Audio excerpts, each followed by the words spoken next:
नमस्कार। देवभूमि के दंगल में आप सभी का स्वागत है। मैं हूं आपके साथ गरिमा वाजपेयी और आज देवभूमि के दंगल में बात होगी आधा बजट उम्मीद पूरी, स्मार्ट सिटी अधूरी।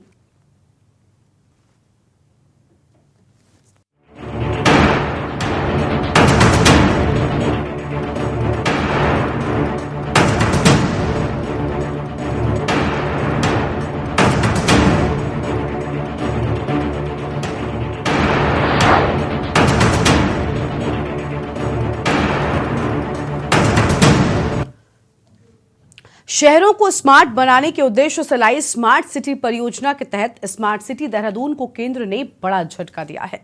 दरअसल केंद्र सरकार ने इस परियोजना के बजट में कटौती करते हुए बजट को आधा कर दिया। 1000 करोड़ की परियोजना का बजट घटकर अब महज 550 करोड़ रुपए रह गया और चुनाव से पहले केंद्र से मिले इस झटके से स्मार्ट सिटी के कामों को नुकसान होगा। तो वहीं मौजूदा समय की बात करें तो स्मार्ट सिटी के तहत देहरादून में कई विकास कार्य किए जा रहे हैं। हालांकि अधिकांश कार्य कछुए की चाल से ही चल रहे हैं, जिससे लोगों को काफी दिक्कतों का सामना करना पड़ रहा है। वहीं राज्य के शहरी विकास मंत्री डॉक्टर प्रेमचंद अग्रवाल ने स्मार्ट सिटी के कार्यों की समीक्षा बैठक की। इस दौरान मंत्री ने स्मार्ट सिटी के कामों की धीमी प्रगति पर नाराजगी जताई है। अब सवाल यह है कि आखिर परियोजना में किए गए बजट कटौती से स्मार्ट सिटी के काम पूरे कैसे होंगे। आज इसी मुद्दे पर हम विस्तार से बातचीत करेंगे। खास मेहमानों का पैनल भी हमारे साथ में जुड़ेगा, लेकिन उससे पहले एक नजर डालिए आज के हमारे इस स्पेशल रिपोर्ट पर।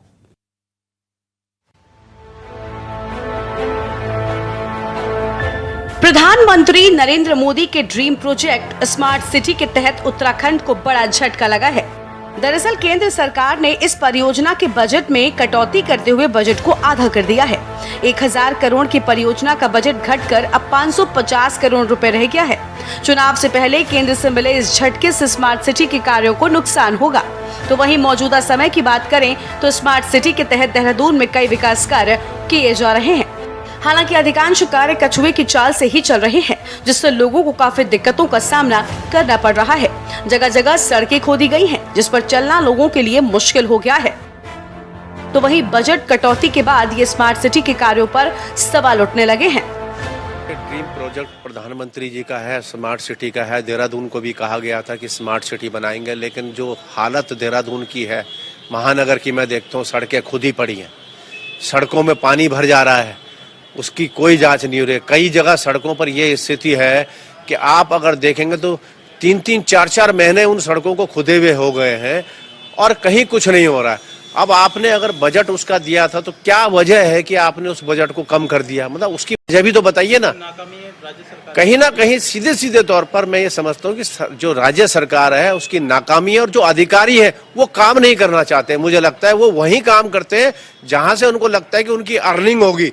अब आप समझते हैं कि वो अपनी अर्निंग के चक्कर में जो है कहीं ना कहीं देहरादून की जो स्मार्ट सिटी का जो उनका ड्रीम प्रोजेक्ट जो प्रधानमंत्री जी का, उसको कहीं ना कहीं वो पलीता लगाने का काम कर रहे हैं। उत्तराखंड के लिए कहीं ना कहीं पैकेज में कटौती करती आ रही है और अभी जो ताज़ा मामला है जिसमें स्मार्ट सिटी के बजट को कम करने की बात कही जा रही है, देखिए ये एक दुर्भाग्यपूर्ण निर्णय रहेगा अगर ऐसा निर्णय है, क्योंकि इस समय स्मार्ट सिटी देहरादून की अगर हम बात करें या उत्तराखंड की में और जो स्मार्ट सिटी प्रस्तावित है, इस समय चूंकि जो काम अभी तक हो पाए हैं स्मार्ट सिटी के वो भी बिल्कुल अधर में लटके हुए हैं।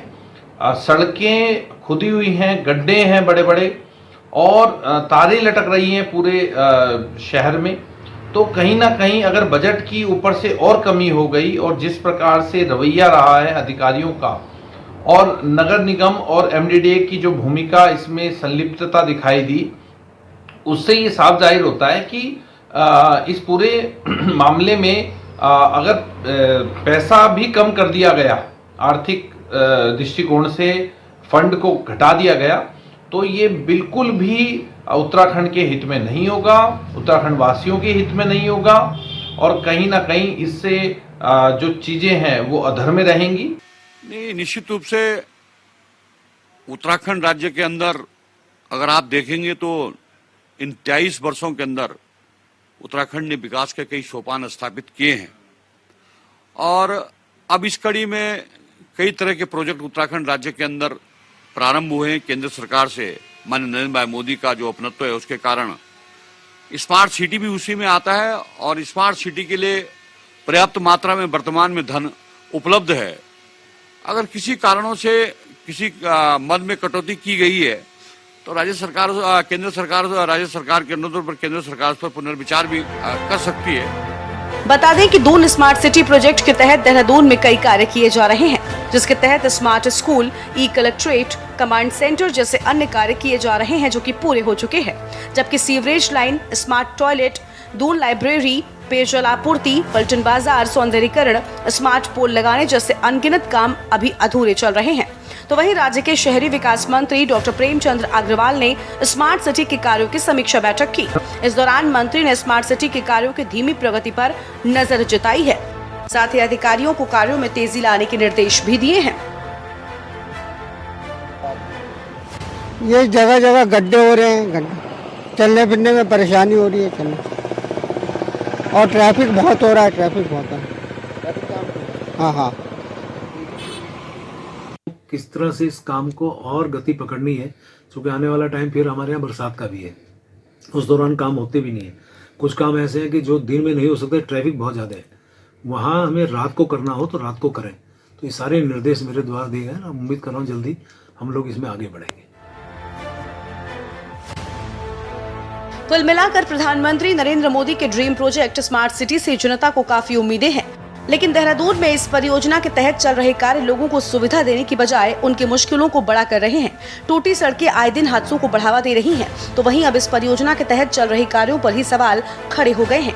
सवाल ये है कि केंद्र से बजट की हुई कटौती क्या धामी की विफलता है? आखिर सरकार कैसे स्मार्ट सिटी के कार्यों को आधे अधूरे बजट से पूरा करेगी? क्या जनता का स्मार्ट सिटी का सपना सपना ही रह जाएगा? Uttarakhand desk report.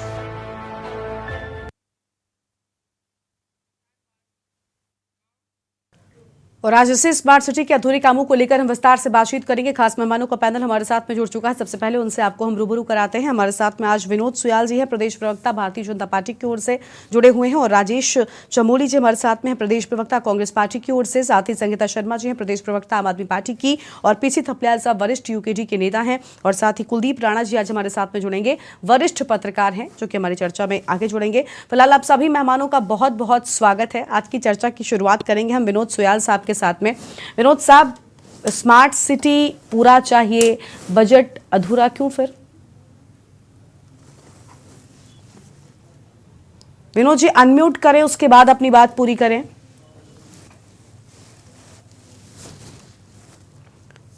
विनोद जी, आपकी आवाज नहीं पहुंच रही है, आप पहले अनम्यूट करें, उसके बाद अपनी बात पूरी करें।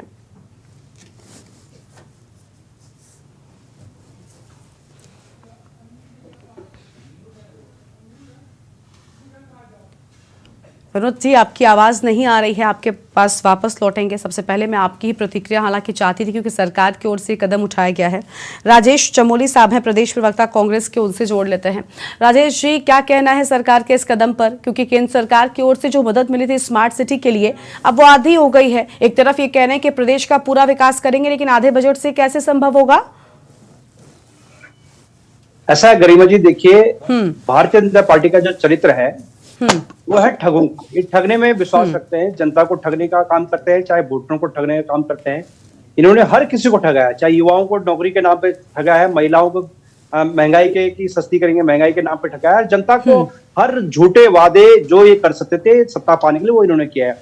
मैं आपको याद दिलाना चाहता हूँ गरिमा जी, 2019 की बात है। 2019 में आप मेरी आवाज आ रही है क्या? जी, आपकी आवाज जी विनोद जी आएंगे आपके पास, अब पहले राजेश जी को सुन लेते हैं। आवाज आ रही है पहले? ठीक है, हाँ बोलिए राजेश जी, बोलिए। दिसंबर 2019 की बात है। 3 परियोजनाओं के लिए सरकार ने पैसा दिया था उत्तराखंड में, और जिसमें कहा था कि 1400 करोड़ रुपए स्वीकृत किए थे उत्तराखंड की स्मार्ट सिटी के नाम पे। 1400 करोड़ रुपए, शायद सुयाल जी भी सुन रहे होंगे। और उसमें यह कहा था कि हम उत्तराखंड की जो 1400 करोड़ रुपए के मतलब मार्फत सड़कों पे खासतौर से, और देहरादून में स्मार्ट बसों का संचालन करके वो 1400 करोड़ रुपए उस पर खर्च करेंगे। साथ ही साथ कुछ एक्स्ट्रा काम भी उस पर डाले गए थे, जैसे कहा गया था कि स्मार्ट क्लासेस चलाएंगे देहरादून में, और जिन स्मार्ट क्लासेस की इन्होंने बात की थी उसमें 3 इंटर कॉलेज देहरादून के चिन्हित किए थे, राजकीय इंटर कॉलेज, बालिका इंटर कॉलेज राजपुर रोड, और कुरबड़ा का जूनियर हाई स्कूल और जूनियर इंटर कॉलेज दोनों स्कूल खुरबड़ा के, जिन्हें कहा गया था हम स्मार्ट क्लास के माध्यम से स्मार्ट सिटी में स्मार्ट क्लास शुरू करेंगे। गरिमा जी, तीनों विद्यालय में अगर आप आज भी जाएंगे तो जैसी स्थिति पहले थी आज भी स्थिति बिल्कुल वैसी है।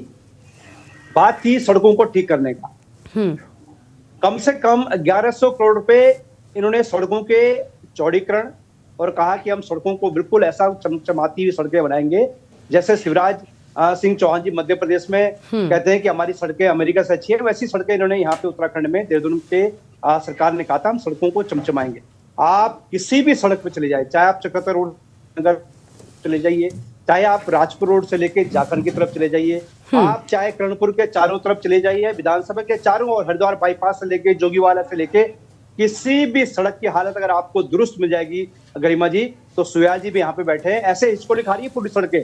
आप सड़कों को आपको ऐसा नहीं लगेगा कि स्मूथली गाड़ियां चल रही है, सड़कें बद से बहुत बुरे हाल पे हैं।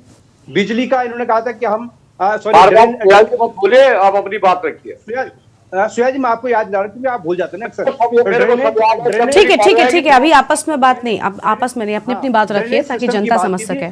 ड्रेनेज सिस्टम की बात की थी। देहरादून में जब भी बरसात होती है, पिछले साल रायपुर का इलाका पूरा पानी में डूब चुका था। देहरादून में अगर कहीं पर भी अगर 3-4 घंटे अगर बारिश हो जाएगी तो आप देखिए जो बेचारा 2 व्हीलर पे चलता है वो तो सड़क के किनारे ऐसे खड़ा हो जाता है जैसे असहाय महसूस करता है कि कब डूब जाए, मतलब इतना पानी भर जाता है देहरादून के।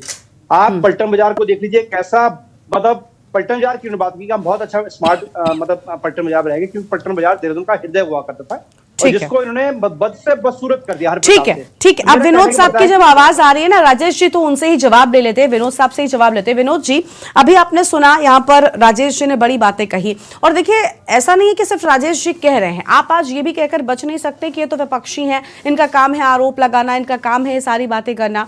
हमने खुद देखा है, हमने अपनी रिपोर्ट में दिखाई है वो सड़कें जिनकी हालत इतनी खराब हो गई कि उन पर चलना दूभर हो गया है, और उन पर सिर्फ वाहनों का चलना दूभर नहीं हुआ बल्कि जो पैदल के लोग होते हैं, जो पैदल चलते हैं, वो तक उन सड़कों पर नहीं चल पा रहे हैं। आप कह रहे हैं आप प्रदेश का विकास करेंगे, स्मार्ट सिटी बनाएंगे, लेकिन आधे अधूरे पैसों से स्मार्ट सिटी कैसे बनेगा? आपकी केंद्र सरकार ने बजट तो आधा कर दिया। कि जब कोई निर्माण कार्य प्रारंभ होता है तो निश्चित रूप से देहरादून के अंदर जिस तरह की आबादी और जिस तरह का ट्रैफिक है उसमें काम करने में काफी बड़ी असुविधाएं भी हैं। अगर हम किसी भी सिस्टम को चेंज कर रहे हैं तो निश्चित रूप से उसमें मजदूर, मशीनें, ये सब चीजों को खोदेंगी, उसका पुनर्उद्धार होना है तो नई सड़कें बनेंगी तो उस पर काम चलेगा, गड्ढे भी होंगे। निश्चित रूप से जब तक कार्य पूर्ण नहीं हो जाता है तब तक जनता को कठिनाई हो रही है, ये मैं महसूस कर रहा हूँ। मैं भी एक नागरिक हूँ, मैं भी शहर के अंदर 2 व्हीलर में भी चलता हूँ, 4 व्हीलर में भी चलता हूँ और ऑटो में भी चलता हूँ और सभी जगह जाता हूँ।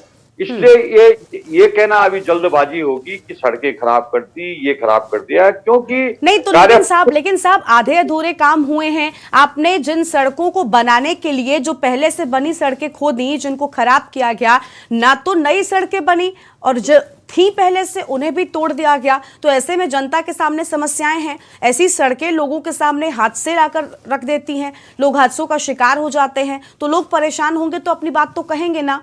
एक तो कछुए की गति से आपका काम चल रहा है स्मार्ट सिटी का। मैं कब मना कर रहा हूं, जनता को असुविधा हो रही है क्योंकि निर्माण कार्य गतिमान है और निर्माण कार्य गतिमान होने से पहले हर काम में तोड़ फोड़ हो रही है। कहीं पर गैस की पाइपलाइन तो उसके लिए खुदाई हो रही है, कहीं ड्रेनेज सिस्टम चेंज हो रहा है तो उसकी खुदाई हो रही है, कहीं पर सड़क बन रही है, पक्की बन रही है तो उसमें जो है तो जनता को कठिनाई हो रही है। तो इस तरह से सारा काम कंस्ट्रक्शन अभी गतिमान है। मैं इस बात को अच्छी तरह जानता हूं कि अभी सड़कें और इस सारा सिस्टम के कारण जनता परेशान है, लेकिन इसकी एक प्रक्रिया है, एक समय अवधि है। एक समय अवधि के बाद ये सब चीजें हम सबको अच्छी लगेंगी जब सब चीजें व्यवस्थित और सुव्यवस्थित हो जाएंगी। सुयाल जी 2016 में आप रुक जाओ ना यार, बीच में मत बोलो यार, जब तुम्हारी बारी आएगी तब बोलना यार। ठीक है राजेश जी प्लीज ऐसे बीच में आपस में अगर आप लड़ेंगे तो फिर दिक्कत होगी। प्लीज उनको बोलने दीजिए, जब आप बोल रहे थे वो बीच में नहीं बोले। अरे चल तुम बोलते रहो, फिर मैं नहीं बोलूंगा। राजेश जी ऐसे ऐसे ऐसे डिबेट नहीं होती ना, आपको आपस में बात थोड़ी ना करनी है, एक एक कर बोलेंगे आप, इसके बाद जब आपके पास आऊंगी आपको जो भी कहना है आप कहिएगा, फिलहाल उनको बोलने दीजिए। सुहेल साहब जल्दी। जब आपके पास आएंगे आप क्यों परेशान हो रहे हैं? हाँ विनोद जी जल्दी से।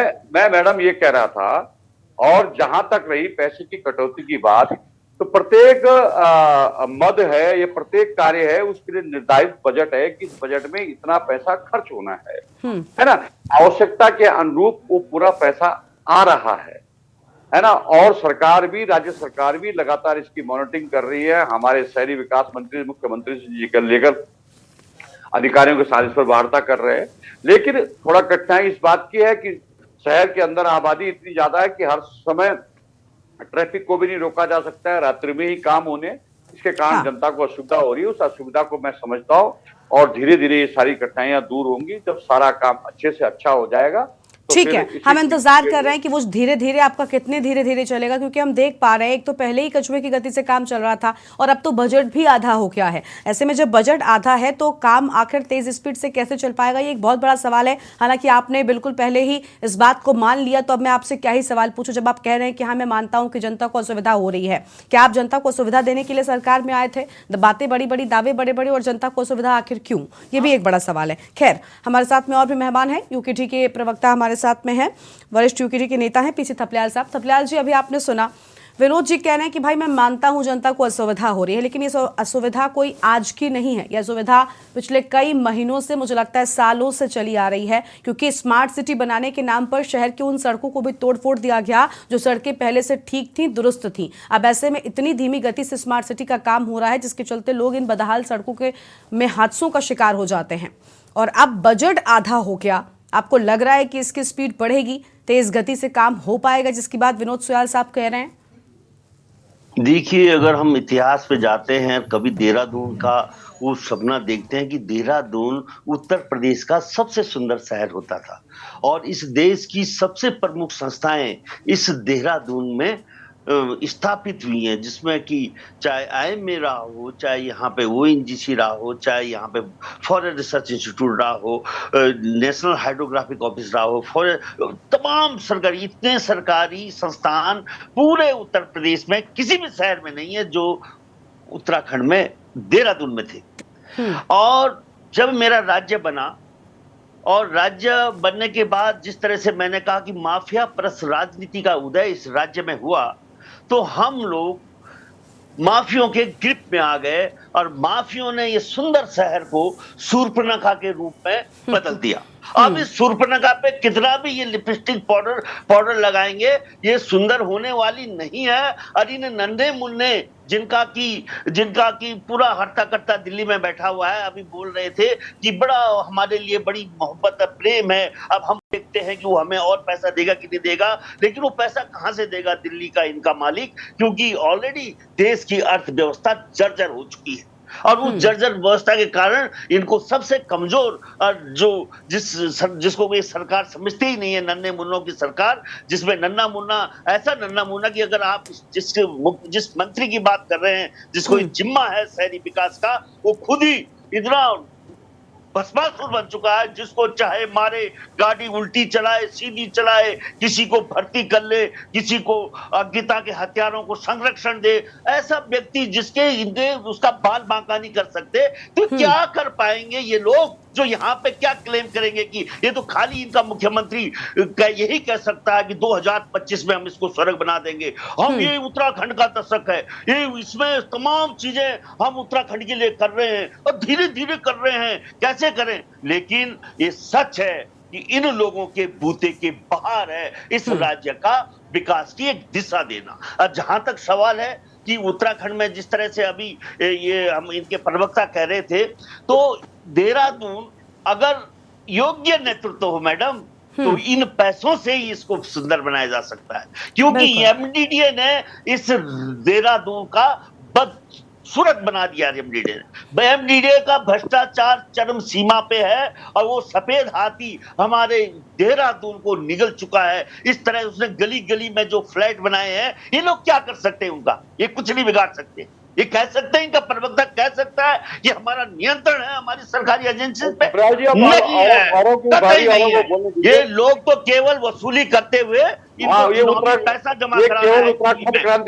उत्तराखंड क्रांति दल 5 साल तक Bharatiya Janata party please please अभी विनोद जी जब आपके बीच में कोई बोल रहा था तो आपको समस्या थी ना, अब आप क्यों किसी के बीच में बोल रहे हैं? प्लीज विनोद जी प्लीज बीच में मत बोलिए। अभी जब राजेश जी बोल रहे थे तब आप टोक रहे थे और अब आप खुद वही काम कर रहे हैं ना। विनोद जी उनको बोलने दीजिए, अपनी बात रखने दीजिए, उसके बाद जब मैं आपके पास आऊं जो कहना है कहिएगा। बोलिए थपलाल साहब, बोलिए। आप समझते हैं कि आपके पास ऐसी योग्य लीडरशिप है जो इस राज्य को एक नया स्वरूप दे सकती है, इस देहरादून को? और आप ये देखिए कि जो तीसरी विधानसभा बना रहे हैं, लोगों को छुप कर बना रहे हैं जो रायपुर में, उसके बारे में भी बोल सकते हो कि कहां से वो पैसे आ रहे हैं? आप कुछ नहीं बोल सकते, केवल अच्छी बातें बताकर लोगों को गुमराह कर सकते हैं। इसके सिवाय आपके पास कुछ नहीं है। लोगों को ठगी, जैसे सेल्समैन ठगता है वैसे भाजपा के यहाँ छोटे छोटे कार्यकर्ता मेरे राज्य के देव रूपी राज्य की जनता को ठगने पे उतारू हो रखे हैं।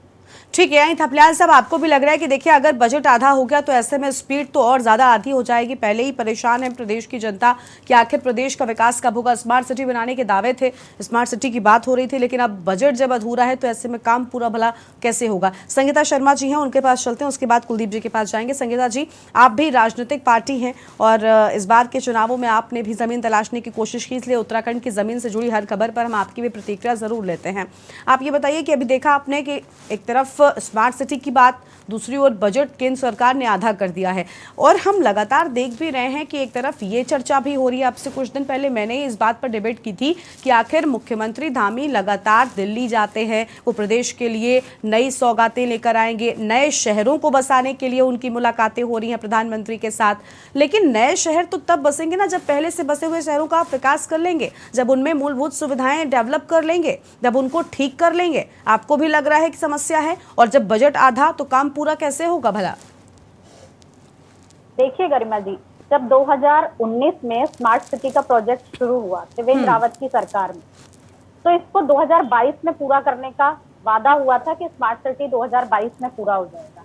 पर आज भी वो आधे से ज्यादा काम उसके लटके हुए हैं, बस खुदाई होकर के पड़ी हुई है, लेकिन लगता नहीं है। देखिए माननीय मोदी जी का जो स्मार्ट सिटी का प्रोजेक्ट था और 100 स्मार्ट सिटी उन्होंने पूरे देश में रखी, उसमें से एक देहरादून भी थी। तो स्मार्ट सिटी बनाई आखिर क्यों, सोचा और क्या कॉन्सेप्ट था कि जो भी स्मार्ट सिटी बनेगा वहां स्वच्छ वातावरण, अच्छी चीजें, वहां के लोगों को आराम, ये सब मिलेगा, सड़कें अच्छी होंगी।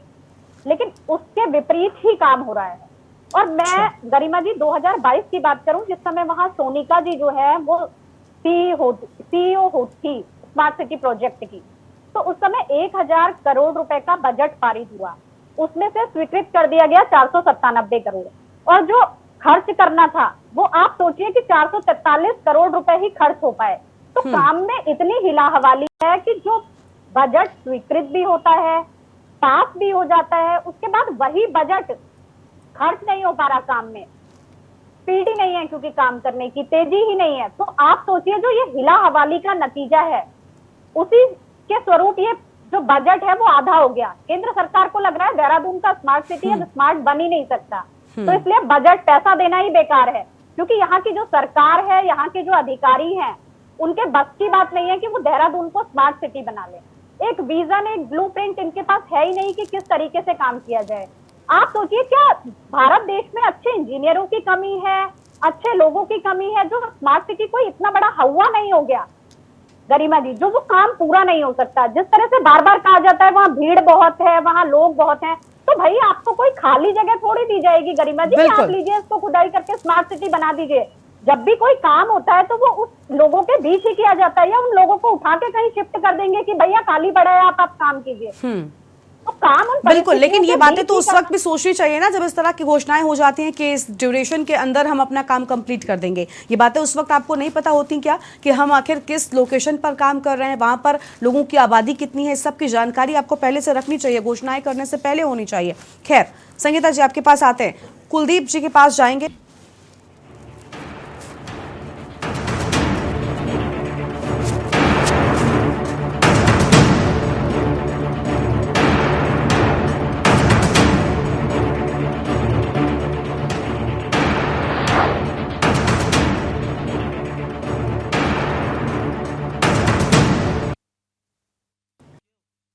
देवभूमि के दंगल में आप सभी का स्वागत है। और देवभूमि के दंगल में आज हम बात कर रहे हैं कि आखिर उम्मीद पूरी और बजट अधूरा, ऐसे में काम भला कैसे पूरा।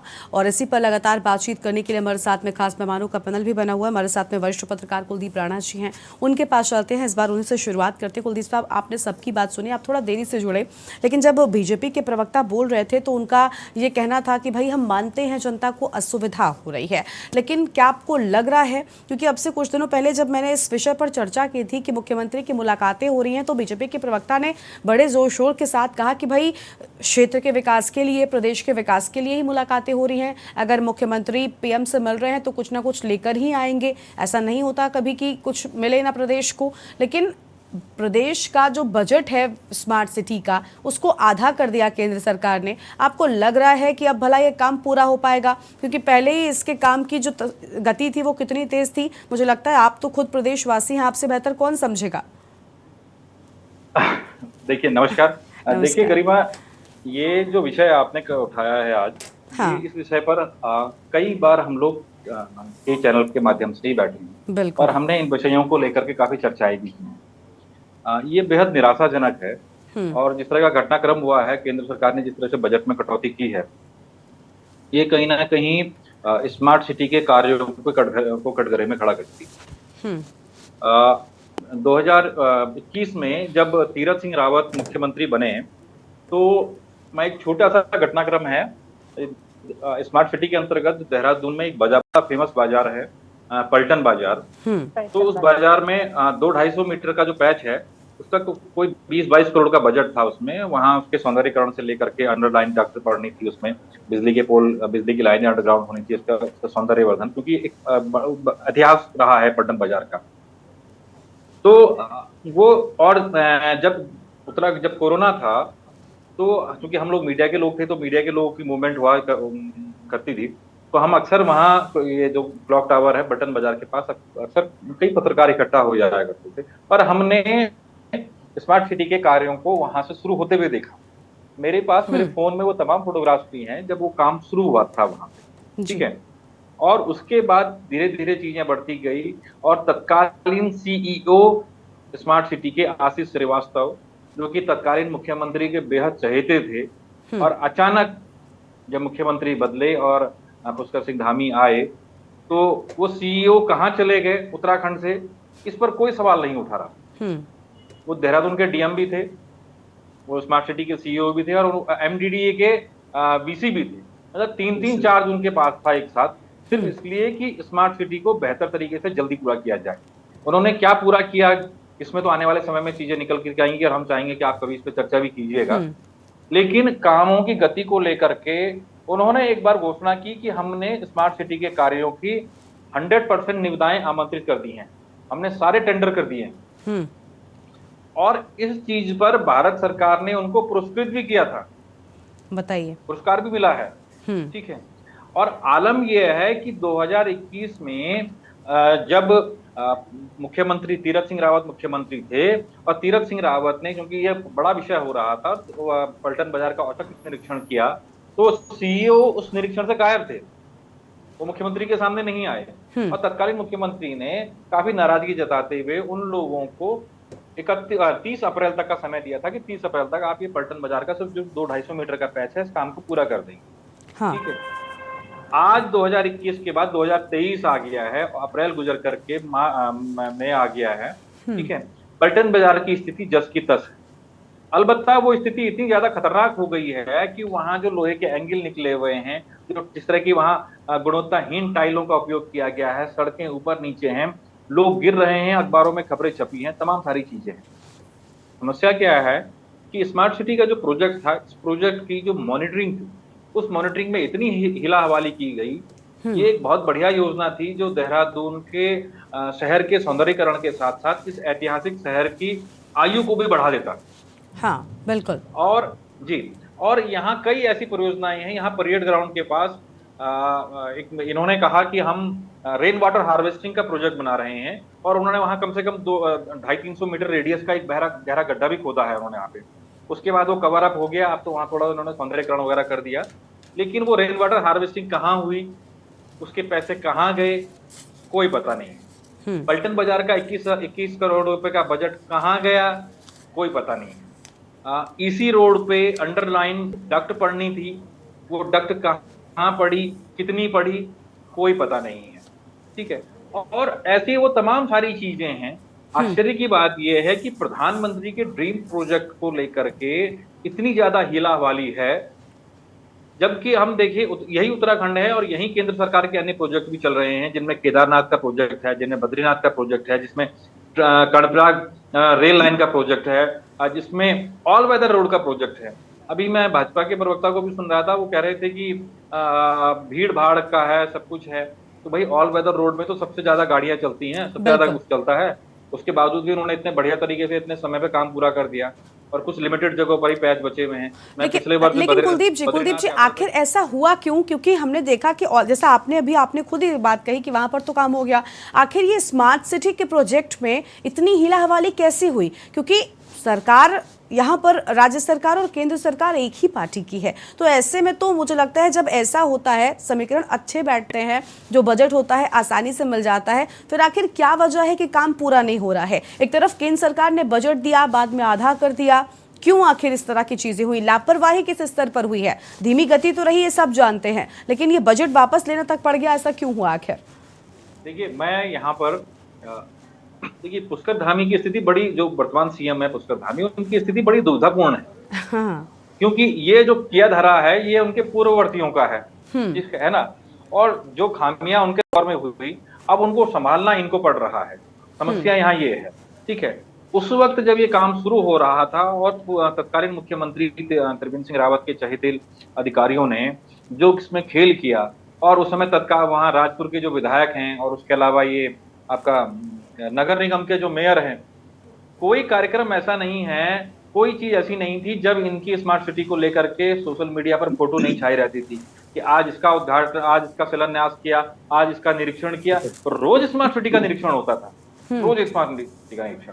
ठीक है, और मजेदार बात यह है कि जब कार्यों को लेकर के जनता ने सवाल उठाना शुरू किया और मुख्यमंत्री ने भी सवाल उठाना शुरू किया, तो उसके बाद इन्हीं लोगों ने कहना शुरू कर दिया कि स्मार्ट सिटी बहुत गलत काम कर रही है। जबकि ये स्मार्ट सिटी की ऑफिस में बैठते हैं, जो मेयर है वो उसका पदेन अध्यक्ष हैं, वो वहां बैठते हैं, चर्चाएं होती हैं, सब कुछ होती हैं, और बाहर आकर के ये कहना, और अंदर क्या क्या गुट है वहां, आज तक ये समझ में नहीं आया। कि कई बार हम जब सवाल पूछते हैं कि उनका जो पब्लिक रिलेशन डिपार्टमेंट है, हाँ, ये नहीं बताता है कि चीजों को लेकर के क्या प्रगति हुई है।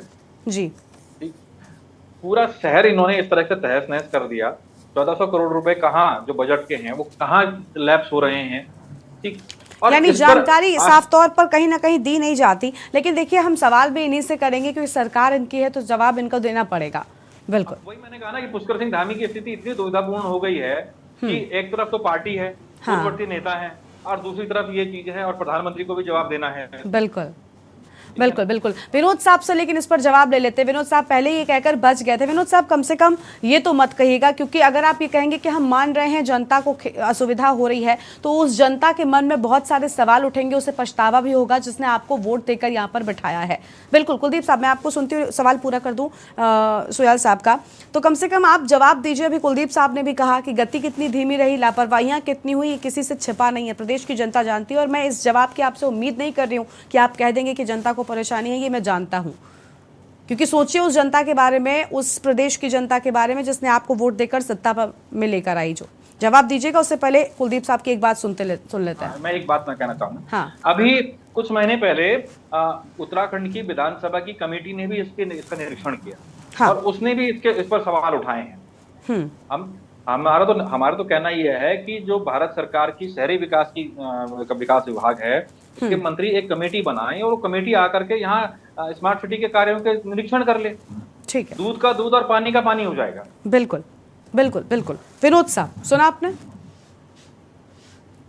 और निश्चित रूप से जो लोग कह रहे हैं, अभी जो हमारे वरिष्ठ पत्रकार हैं उनके द्वारा मैंने इस बात को सुना है। प्रधानमंत्री जी का ड्रीम प्रोजेक्ट है और निश्चित रूप से इस प्रोजेक्ट को सही ढंग से पूरा किया जाएगा। इसमें किसी भी प्रकार की धांधली, घपलेबाजी अगर किसी स्तर पर हुई है, तो मैं यहाँ पर जितने भी लोग बैठे हुए चर्चा में शामिल हैं मैं उनसे भी आग्रह करना चाहूंगा कि एक जागरूक नागरिक होने के नाते वो उसको ऑन पेपर उसको लिखित में उसकी शिकायत दर्ज करवाएं। सरकार अगर उस पर कार्रवाई नहीं करती है तब बात होगी। इस तरह से मुझे लगता है कि बिना साक्ष्यों के आधार पर और बिना तथ्यों के आधार पर अगर आप केवल भारतीय जनता पार्टी को इसमें दोषी ठहराने लग गए, मुझे नहीं लगता कि कोई वो होगा। निर्माण कार्य पूरा होने दीजिए, थोड़ा वक्त का इंतजार कीजिए। सरकार कई प्रोजेक्ट उत्तराखंड राज्य के अंदर मान्य पुष्कर सिंह धामी जी उस पर त्वरित गति से काम करवा रहे हैं और मोदी जी ने जितना पैसा उत्तराखंड को दिया है वो सबके सम्मुख है, उसमें कुछ कहने वाली बात नहीं है। इससे पहले भी ये सरकारें भी रही है, उन पर मैं नहीं जाना चाहूंगा, लेकिन एक दो प्रवक्ताओं का जवाब मैं जरूर देना चाहूंगा। 5 वर्ष तक हमारे यूकेडी के प्रवक्ता बैठे हुए हैं, थपलियाल जी 5 साल तक उनके जो मंत्री थे वो भी हमारे साथ सरकार में थे, तो इसलिए उनको कई बार वो इस बात को भूल जाते हैं कि हमने सरकार में सहभागिता की थी और सरकार में जब सहभागिता की थी तो उसका पुण्य और जो पुण्य इनको प्राप्त हुआ है उसका भी इनको ध्यान रखना चाहिए।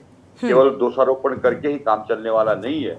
मैं इस विषय को समझ सकता हूं कि लोगों को कठिनाई हो रही है। दोषारोपण की बात तब होती ना जब सिर्फ विपक्षी कह रहे होते। मैंने पहले भी कहा था, क्योंकि भारतीय जनता पार्टी के लोग कहते हैं कि हम क्यों दें इनका जवाब, और इनका तो काम है सिर्फ सरकार के कामों पर सवाल उठाना। ये बहुत एक आम वाक्य हो गया है जो आपके विपक्षियों के जो आपके द्वारा यूज होता है। आप लोग कहते हैं कि भाई इनका काम है, लेकिन आज हमने अपनी रिपोर्ट दिखाई और रिपोर्ट में उन खस्ताहाल सड़कों की तस्वीरें दिखाई हैं। और ये जितने भी आप आज डिबेट में लोग बैठे हैं ये सब खुद उत्तराखंड के निवासी हैं।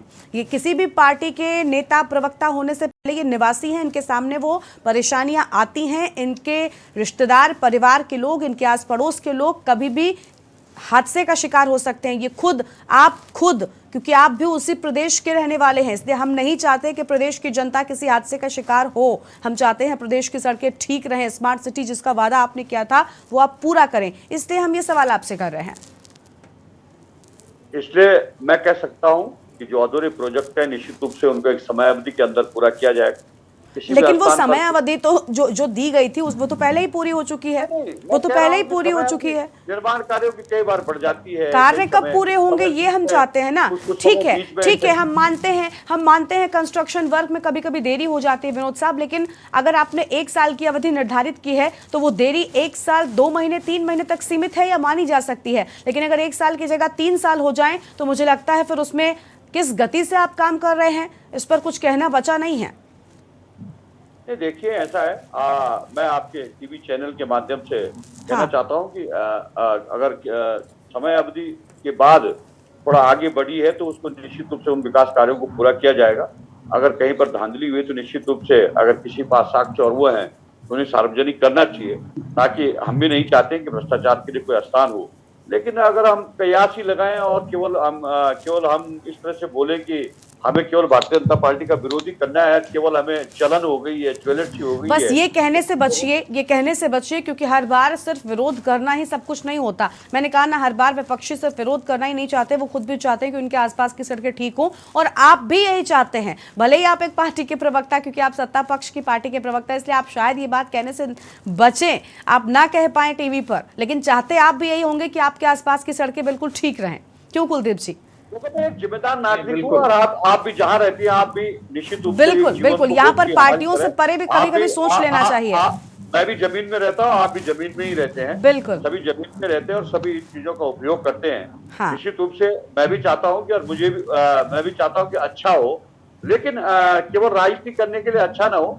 अगर किसी बिल्कुल, इसीलिए हमने कहा ना कि हर बार हर मुद्दा राजनीति से जुड़ा नहीं होता। कुछ मुद्दे हमें भी देखने चाहिए क्योंकि हम प्रदेश की जनता हैं। हर जगह राजनीति ठीक नहीं होती। ठीक है, और विनोद साहब ऐसा भी नहीं है कि मुझे बीजेपी का विरोध करना है, मुझे कोई समस्या नहीं है। मैं सिर्फ ये चाहती हूँ कि अगर जो वादे किए जा रहे हैं, चाहे वो आपकी पार्टी की ओर से किए जाएं, किसी अन्य पार्टी की ओर से, वो पूरे किए जाएं, क्योंकि जनता को आपने बहकावे में तो नहीं लिया, वादे करके हम ये सुनिश्चित कराएंगे। ठीक है, यूकेडी के नेता थपलियाल साहब है। थपलियाल साहब भाई आप सुन रहे हैं, वो कह रहे हैं कि भाई राजनीति ना हो, हम भी चाहते हैं विकास हो। हालांकि सबसे पहले ही विनोद साहब ने मान लिया था, तो अब मैं उनसे क्या ही कहूँ। बाद में यही कहा कि भाई कम से कम कुछ तो कहिए, जनता को आश्वासन मिले कि जल्द से जल्द पूरे होंगे काम। अब वो कह रहे हैं कि जो समय अवधि थी उसमें हम पूरे करने का पूरा प्रयास कर रहे हैं। क्या कहना चाहेंगे? आपको उम्मीदें हैं कि जल्द ही काम पूरा हो सकता है? हालांकि बजट अधूरा, तो ऐसे में कब पूरा और कितना पूरा, इस पर तो क्वेश्चन मार्क ही लगा हुआ है। हमारे राज्य में सिस्टम फेल्यूर है। हमारा जो सिस्टम है वो सड़ गल गया है। यहाँ तो आज दिन तक जो ट्रेंचिंग ग्राउंड की समस्या तक जो सरकार हल न कर पा रही हो, छोटी सी पर जो सरकार इस राज्य को राजधानी न दे पा रही हो। देखो केंद्र में भी इनकी, यहाँ भी सब कुछ है, लेकिन कुछ नहीं है। जनता को कोई एहसास ही नहीं हो रहा है कि कहीं स्मार्ट सिटी की सुगंध कहीं से आ रही हो। भले पत्रकार बंधु लोग प्रोटेक्ट करें कि साहब ये क्या करे, पहले की सरकारों ने सब मिसमैच कर दिया, लेकिन योग्य आदमी के लिए 1 साल बहुत होता है। वो क्या कर दिया वो तो दिखे हमें। चलो पहले की सरकारों ने सब खराब कर दिया था स्मार्ट सिटी, लेकिन तुमने आकर क्या किया हम तो देख रहे हैं कि जो इस स्मार्ट सिटी बनाने का जिम्मेदार है उसको तो तुम छू भी नहीं सकते। वो जो चाह रहा है कर रहा है, तो कैसे बोलेंगे कि हम योग्य मुख्यमंत्री बैठा हुआ है और जो पहले वालों ने रद्दमंद कर दी इसलिए ठीक नहीं कर पा रहा। ये तो हास्यास्पद है। आज कुछ भी कहीं भी नजर आए, हमें ये तक भी नजर नहीं आ रहा। मैं बोल रहा कि सबसे ज्यादा दुश्मन इस शहर का एमडीडीए है। दावे के साथ कह रहा हूं, कुछ ना करें, वो पैसे मिले ना मिले, अगर ये एमडीडीए को नियंत्रित कर दें, जिस एमडीडीए ने अनियंत्रित कर दिया पूरे शहर में व्यवस्था, गली गली में फ्लैट बनवा दिए, पैसा की अर्निंग। हम कोई भी आदमी शिकायत करे कोई फर्क ही नहीं पड़ता, मुख्यमंत्री के पास चले जाइए, मुख्यमंत्री भी उनका बाल बांका नहीं कर सकता। कोई भी व्यवस्था आप ही देखिए कि गडकरी जी एक योग्य नेता थे तो उन्होंने कितने साल से पड़ी हुई सड़कों को मिनटों में बना दिया। यहाँ उत्तराखंड में जब आप देखोगे तो ले देके काम करने वाली एजेंसी जो होती है ठेकेदार, वो ठेकेदार भी किसी न किसी नेता का भाई भतीजा होता है और उसको मालूम ही नहीं होता। उस बेचारे जेई को जिसके सिर में पूरा बोझ पड़ता है उसको कराना पड़ता है काम। मैं जमीनी सच्चाई बता रहा हूं, यहाँ पे काम करने वाली एजेंसियों का टोटा है मैडम। क्या हमारे जो वर्क कल्चर है, हमारे पास ऐसे लोग नहीं है जो बिजनेस ठेकेदार नहीं है इस राज्य में। सब इन नेताओं ने अपने लोगों को लाकर, जिनको कुछ आता ही नहीं है उनको नेता बना दिया। हम लोग राजनीति के शिकार हो चुके हैं, व्यवस्था बेपटरी हो चुकी है। ये कुछ भी कोई कमाई का साधन नहीं इस राज्य में। बाहर में जाए उनके 400-500 करोड़ जो वही बोल रहे हैं, हम हजारों करोड़ कमा सकते थे अगर हम उत्तर प्रदेश से अपनी बिजली, संवैधानिक अधिकार है हमें अपनी बिजली छीनने का, हजारों करोड़ के हम धनी होते। लेकिन ये पप्पुओं ने, इस पप्पू सरकार ने हमारा सब कुछ बेड़ा गर्क कर दिया है और उनको प्रोटेक्ट कर रहे हैं हम कि ये बाबा ये पहले वालों ने खराब कर दिया। हर आदमी ये कहता जा रहा है जो सरकार आती है पहले वाली सरकार ने खराब कर दिया। ऐसा दिल करता है ऐसे लोगों को कि वहीं पे कर देंगे। कैसे कर रहे एक योग, क्योंकि सरकारें केवल 5 साल के लिए व्यक्ति आता है। बबलाल जी आपका बीपी बढ़ रहा है। बीपी भाई बीपी क्या, हम लोग परेशान है, हम लोग ऐसे ही मर जाएंगे सपना देख रहे जिस सपने के। अरे जब ऐसे लोगों के हाथ में सत्ता आई है, आपको भी अवसर मिला है सत्ता में। ठीक है विनोद जी उनको बोलने दीजिए। विनोद जी उनको बोलने दीजिए। सरकारी सुशीला बल्लू नहीं मरी, किसी भी नेता को फुर्सत नहीं थी कि उसको अंतिम लकड़ी देने आए। ऐसे लोग हैं हमारे। बीपी नहीं बढ़ेगा तो क्या बढ़ेगा? क्या ऐसे? ठीक है थपलियाल साहब, ठीक है, हम देख रहे हैं कि प्रदेश में किस तरह से काम हो रहा है, ये किसी से छिपा नहीं है। थपलियाल साहब किसी से छिपा नहीं है और ऐसा भी नहीं है कि देखिए पहले के लोगों ने सब कुछ ठीक किया है। राजेश जी के पास चल लेते हैं। राजेश जी अभी आपने भी सुना, देखिए ये बात बिल्कुल ठीक है कि आज आपके पास मौका है सरकार पर ढेरों सवाल उठाने का, सरकार की हर एक बात पर आरोप लगा देने का, लेकिन इनकी सरकार से पहले जब आपके मुख्यमंत्री थे तब प्रदेश का कितना विकास हो गया। और ऐसा भी नहीं है कि सब कुछ सही रहा, क्योंकि अगर सब कुछ सही रहा होता तो इतना सब इस सरकार को करना ही नहीं पड़ता। क्या आपके समय पर सब दुरुस्त था? गरिमा जी देखिए, अगर पहली सरकार को अगर आप कंपेयर करेंगे और इस सरकार को जो पिछले 6 साल से चल रही है, हाँ। उत्तराखंड में बेरोजगारी दर 4.3 थी। 2017 का आप आंकड़ा उठा लीजिए, कुलदीप जी भी है, हम सभी लोग पहले से बैठे हैं। आज उत्तराखंड बेरोजगारी में दूसरा राज्य बन चुका है भारतवर्ष में, हरियाणा के बाद। ये कलंक किसने लगाया बेरोजगारी का उत्तराखंड पे? भारतीय जनता पार्टी ने। आप कह रहे हैं कि यहाँ पे अंकिता भंडारी हत्याकांड, आप बता दीजिए किसी कांग्रेस नेता का किसी भ्रष्टाचार में या आपके नौकरी बेचने में अभी तक नाम आया इन 6-7 साल में? अगर सुयाल जी यहाँ पे बैठे, सर प्लीज, नौकरी बेचने में इनके नेता कम सिंह नहीं। सर आपको प्लीज, इतनी जानकारी सर प्लीज, दी क्या? कम से कम इस तरह की बातें मत करिए, इस तरह की बातें मत करिए, क्योंकि अगर नाम गिनाने लग जाएंगे तो कोई पार्टी यहाँ पर अछूती नहीं रह जाएगी। तो प्लीज अभी इस तरीके की बातें नहीं करिए। अभी हम इस मुद्दे पर बात नहीं कर रहे हैं, स्मार्ट सिटी की बात करिए। आपने प्रदेश का कितना विकास किया, इस पर बात करिए, इस पर सिर्फ इस पर बात करिए, टॉपिक से इधर उधर मत जाइए। आप बोलिए अपनी बात को। इनका मेयर हाँ। मतलब चाउमीन मोमो बेच के 50 करोड़ कमा चुका है। आप बता दीजिए, इनके सामने आंकड़े हैं ना। क्या बातें करते हैं? 72 नौकरी, अरे कोई काम करना कोई खराब बात है क्या? खराब करना कोई शहरी विकास खराब बात है क्या? स्वयं की वर्तमान की विधानसभा अध्यक्ष कहते हैं राजेश जी, आप बताइए ना, आपने क्या किया था? अगर आपने इतना अच्छा कर दिया था तो सरकार को स्मार्ट सिटी बनाने की जरूरत नहीं पड़ती ना। अगर आप बना दिए होते तो आज आप ये तो सीधा सीधा सवाल, आप ठीक है राजनीति आप कर लीजिए, लेकिन कम से कम आप जब कुछ कह रहे हैं तो उस पर ये भी तो देखिए कि आपकी सरकार की ओर से क्या किया गया है। देखिए गरिमा जी, नौकरी बेचने में आनंद सिंह भारतीय जनता पार्टी अरे नौकरी बेचने वाले सबसे पहले तुम थे, सबसे पहले कांग्रेस ने। विनोद जी आप बीच में मत बोलिए, विनोद जी आप बीच में मत बोलिए। हमारे टाइम से ही प्रारंभ हुआ है वो, ये गलत कल्चर तुम्हारी थी कांग्रेस की, हमने इसको ठीक करने का काम किया है। भारतीय जनता पार्टी ने यहाँ की कार्यशैली को ठीक करने का काम किया है। तुमने उत्तराखंड को कलंकित करने का काम किया है। तुम्हारा जो है पूरी दुनिया ने देखा है तुम्हारे भ्रष्टाचार को, दुनिया ने देखा है भ्रष्टाचार को, जो कांग्रेस का भ्रष्टाचार महिला बता दीजिए जरा। जनता ने तुम्हें पूरी तरह नकार दिया, जनता तुम्हारे साथ नहीं, जितना तुम्हें अच्छी तरह जानती है। विनोद जी अब अगर आप ही बीच में बोलते रहेंगे तो फिर मैं सवाल कैसे करूंगी राजेश जी से? मैं चाहती हूं कि राजेश जी से भी सवाल करूं, तो कम से कम प्लीज मुझे मौका दे दीजिए। मैं आपसे कह रही हूं कि आप बीच में मत बोले, जब वो आपके बीच में बोले तब आपको दिक्कत थी। राजेश जी आप ये बताइए, आप कह रहे हैं कि भाई सब कुछ इनकी सरकार ने गलत कर दिया, आपने इतना अच्छा किया था, तो आखिर आज ऐसी तस्वीरें क्यों हैं? आपने कौन सा बहुत बड़ा तीर मार दिया था? क्या किसी जनता से छिपा नहीं? और अगर आपने वाकई विकास किया होता, अगर आपने वाकई जनता का विश्वास जीता होता, तो फिर आपको नकारती नहीं जनता। अगर विश्वास दिखा रही है लगातार उन पर 2 बार से, तो आखिर क्यों दिखा रही है? क्यों आप अपनी बात जनता तक नहीं पहुंचा रहे हैं? ऐसा नहीं है कि आपने कोई बहुत बड़ा काम कर दिया है। गरिमा जी अंतर देख लीजिए, ये बार बार कहते हैं 60 साल, जनता ने आशीर्वाद अंतर है तो फिर पिछले बार 2 बार से आपको मौका क्यों नहीं दे रही जनता? गरिमा जी सुनिए देखिए। हाँ मैं सुन रही हूँ आपकी बात। देखिए मैं आपको बता रहा हूँ, 60 साल ये बार बार कहते हैं ना, 60 साल।